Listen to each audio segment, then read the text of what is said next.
tout le monde, j'espère que vous allez bien, j'espère que vous êtes en forme. Merci d'être présent, merci d'être à l'écoute. Aujourd'hui, on se fait une petite vidéo un peu plus technique, un peu plus spéciale sur ce que j'ai l'habitude de faire d'habitude de mes trips dans le bois ou autre. Je vais vous présenter ça ici, qui se trouve à être mon petit kit médical, kit de survie, un petit kit multi-usage que je traîne avec moi partout, tout le temps. Ça fait 2, 3 ans, peut-être même 4 ans que j'ai commencé à créer ce kit-là. Le kit a évolué au fil du temps selon mes besoins, selon les trips que je fais, mais ça doit faire 4 ans environ que je traîne cette petite pochette-là avec moi partout, tout le temps.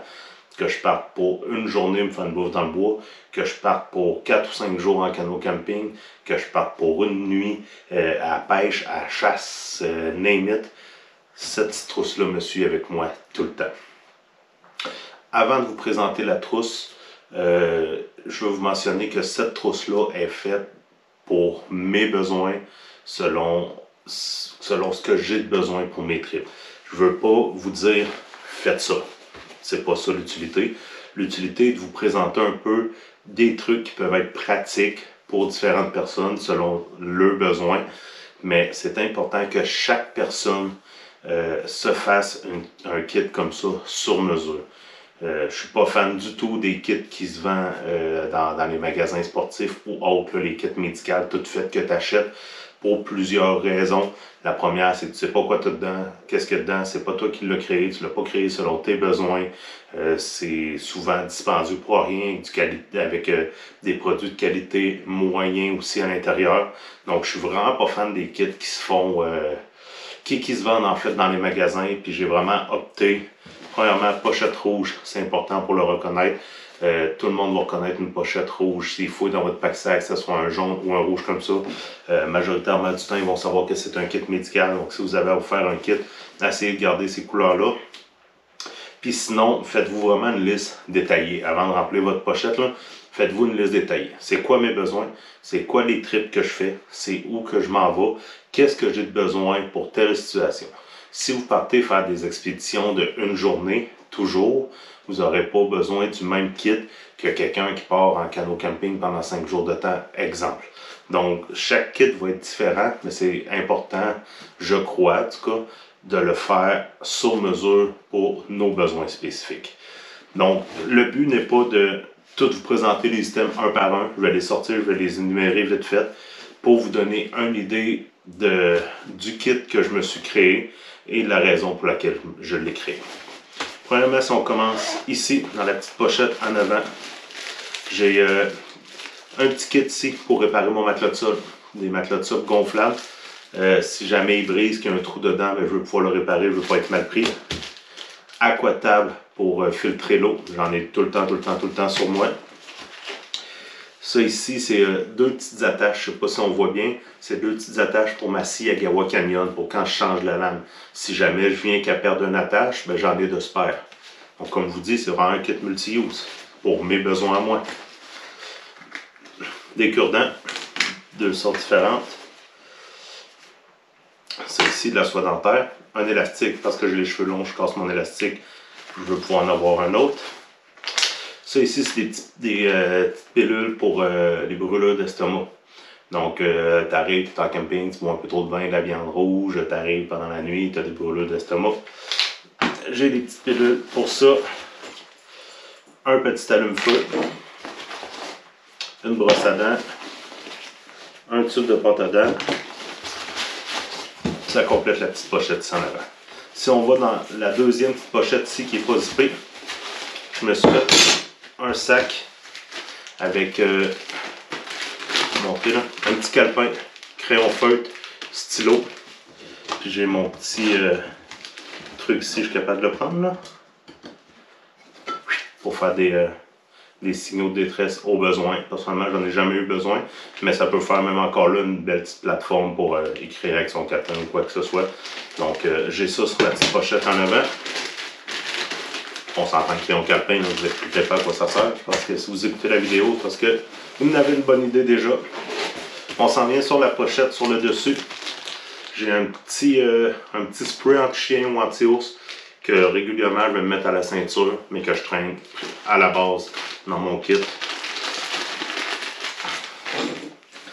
J'ai un petit peu de duct tape.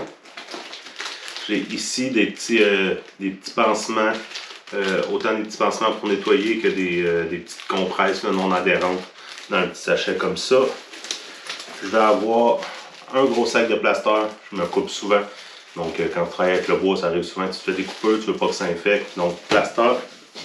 J'ai échappé par terre un petit kit pour enlever les tiques. Donc encore là, très très pratique. On sait qu'il y en a de plus en plus au Québec. Un lighter. Un petit kit ciseaux, coupons, pince à épiler. Ça peut être très pratique si on a des écharpes.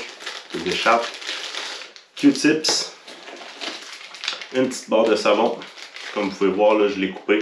Donc, pour des petites expéditions, des petits road trips. De la paracorde. Un onguent.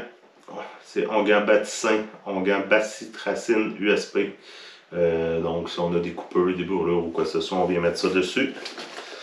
Un petit kit médicaments. Ça, je vais le repasser en revue après parce que c'est vraiment, vraiment génial. Un petit bandage, si on se fait une foulure, que ce soit au poignet ou aux chevilles.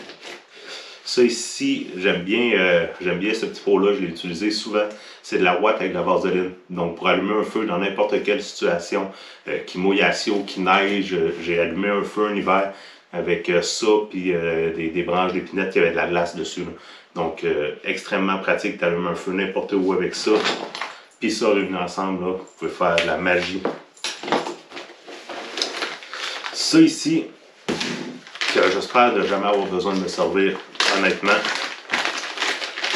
si je me rends là, c'est parce que ça va pas bien. J'ai entendu des commentaires négatifs sur ça. Il y a des commentaires positifs. Quand vous faites votre cours de secouriste, pour ceux qui l'ont fait, on en parle beaucoup. Je parle ici d'un garrot.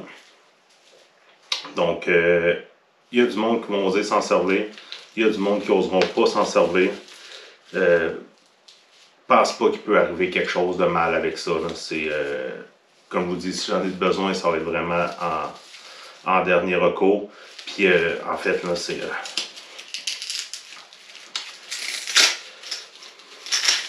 vraiment pratique à utiliser. C'est vraiment simple aussi. Tu viens, mettons, tourner le bras, serrer. Ça toujours au maximum que tu peux. Puis, tu as le petit crayon ici pour venir serrer encore plus. Donc, tu tournes le crayon, puis tu viens le rattacher ici. Donc, tu viens vraiment compresser énormément avec le crayon. Puis, comme le gars, j'ai fait 2 tours.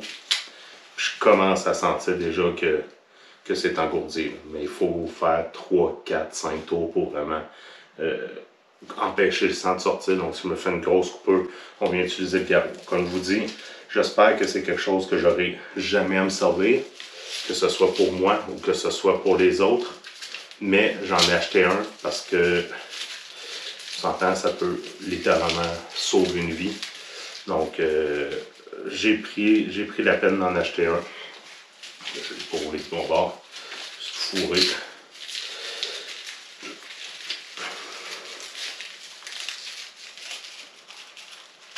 Hop. Donc, petit garrot. Qui s'en vend de meilleure qualité que d'autres. À faire attention, il y a un bon ami à moi qui a fait des tests avec des garrots un peu plus cheap, puis le crayon venait qu'à casser. Après 3 tours, là, le crayon venait qu'à casser. Donc, comme je vous dis, je ne vous dirai pas comment utiliser un garrot, je ne vous dirai pas d'en acheter un, de ne pas en acheter un. C'est selon vos besoins, selon ce que vous ressentez, selon vos priorités. Moi, c'est une priorité parce que ça arrive souvent que je vais quand même assez creux dans le bois. Puis, j'ai pas peur d'utiliser ça. Contrairement à ce qu'ils peuvent dire dans les cours de secourisme, moi, je trouve que c'est très, très bon à avoir. Sinon, j'ai bâche de survie. J'ai un petit truc ici, Moleskine, pour les ampoules en dessous des pieds. Puis, j'ai ça ici, un gros poncho quand même assez épais qu'on peut se servir aussi pour faire un abri. Donc, comme vous pouvez voir, j'ai quand même pas mal de stock. Ça rentre tout dans ma petite pochette. Mais le stock que j'ai, je l'ai choisi en fonction de mes besoins, en fonction de les road trips que je fais. Et pour vous donner une idée, l'année passée, j'étais en canot camping. Mon ami s'est planté un hameçon dans le pouce. J'étais bien content d'avoir ma crème désinfectante, d'avoir des plasteurs. Ça arrive souvent que je me coupe, je suis très content d'avoir des plasteurs aussi. L'année passée, quand j'étais en camping, l'automne dernier, je me suis brûlé en prenant mon chaudron par mégarde, je me suis brûlé 2 doigts. Mais encore là, j'étais très content d'avoir des plasteurs, d'avoir une petite crème, la petite crème ici, mon petit onguent. Donc, c'est tous des trucs comme ça qu'on n'espère jamais avoir à s'en servir. Ça ici, c'est vraiment si je suis mal pris et qu'il se met à mouiller et que j'ai absolument rien, ben au moins j'ai ça. S'il fait vraiment froid et que je suis en début de crise d'hypothermie ou autre, ou que je suis tout simplement pris dehors, que je me suis blessé puis que j'ai à me faire un abri, ben, j'ai de la corde et j'ai une couverture de survie. Donc, c'est tous des trucs qui sont pour mes besoins à moi. Si vous partez une journée dans le bois, puis que vous faites 500 mètres à pied, que vous allez vous asseoir sur le bord d'un feu, faire une bouffe, est-ce que vous allez avoir besoin nécessairement de tout ça? Non. Mais moi, je pars sur des trips de plusieurs jours, voire une semaine de temps. Donc, je veux un minimum de sécurité avec moi dans mon petit kit. Je vous avais dit que j'allais revenir sur ça ici. Ça, c'était très content. C'est ma blonde qui a trouvé ça, en fait, sur Internet, ces petites caisses-là. Donc, ça vient s'ouvrir. C'est un poids pilule, on s'entend. Puis avec tous les petits compartiments. Donc, moi, je me suis fait 2 compartiments de ville, un compartiment Wake Up, un compartiment de Tylenol, un compartiment pour Imodium. J'ai des Advil gel un peu plus forts. J'ai allergie, des pilules pour le dos, des relaxants musculaires en fait, des pilules pour la grippe nuit et jour, des pilules pour la nausée. Donc, ça aussi, c'est un petit kit très pratique. Puis encore là, je le répète, je le répéterai jamais assez, il est fait selon mes besoins à moi. Si vous avez des enfants, que vous avez des maladies X, que vous avez besoin de prendre des médicaments réguliers, ben, votre kit va être très différent du mien. Puis je dis pas, faites-vous ça, faites-vous ce kit-là. Non du tout. Je vous dis que ça existe.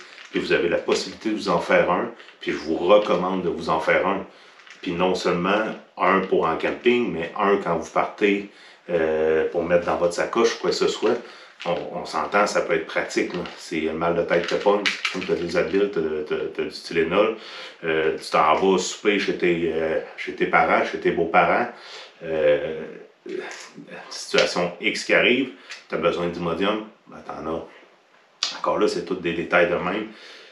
C'est un petit kit bien pratique, il est étanche à l'eau. Donc, je le recommande, c'est sûr, fortement, avec les pilules sur lesquelles vous avez besoin dedans. Si vous faites de la pression, vous allez avoir des pilules pour la pression. Donc, faites-les selon vos besoins à moi et non pas selon ce que moi j'ai fait, parce que c'est pas ça. C'est pas ça l'utilité d'un kit de survie, en fait. Là. Je me considère quand même comme un survivalist prepper. Donc, c'est sûr, j'ai tendance à m'équiper, j'ai tendance à être préparé. Puis je me prépare pas à ce qu'il y ait une bombe nucléaire qui me tombe sur la tête. Je me prépare à... J'arrive dans le bois, je me fous une fille. Je me prépare dans le bois, je gosse avec ma hache, je me donne un coup de hache à la main. Je gosse avec mon couteau, je me coupe l'intérieur de la main. Ça peut arriver, je suis pas à l'abri de ça. Que ce soit moi, que ce soit un ami avec qui je vais dans le bois. Sinon, je m'en vais à la pêche, je me plante un hameçon, ben, je vais être capable de le désinfecter. Donc c'est toutes des situations comme ça que moi, ces situations-là peuvent m'arriver. Donc j'ai fait mon kit en fonction de... Donc, si vous avez des questions par rapport à ma petite vidéo, par rapport à mon kit, n'hésitez pas à venir me voir. Si vous venez m'écrire dans les commentaires que mon kit c'est de la...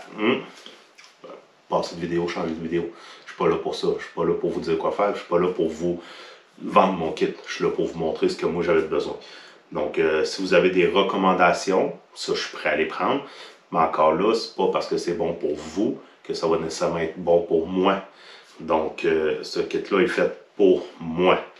Donc, sur ce, j'espère que vous avez appris quelque chose aujourd'hui. J'espère que vous avez compris aussi l'importance de se faire un kit, et pas selon les besoins des autres, mais selon les besoins personnels que vous avez. Parce que je pense que chaque kit de survie doit être absolument personnalisé. Donc, c'est pour ça que les kits là, en grande surface que vous pouvez acheter, là, mettez ça de côté, ça ne vaut pas la peine, ça ne vaut pas l'investissement. La majorité de ce que vous allez avoir besoin, vous allez l'avoir soit dans votre pharmacie, soit à portée de main dans la pharmacie d'à côté pour vraiment pas cher, vous allez avoir de la meilleure qualité. Donc, ça complète la petite vidéo de cette semaine. Si vous avez apprécié, n'hésitez pas à faire le petit pouce en l'air. N'hésitez pas à venir me dire vos commentaires dans les commentaires, me dire c'est quoi pour vous vos indispensables dans votre kit de premier secours, dans votre kit de bushcraft un peu.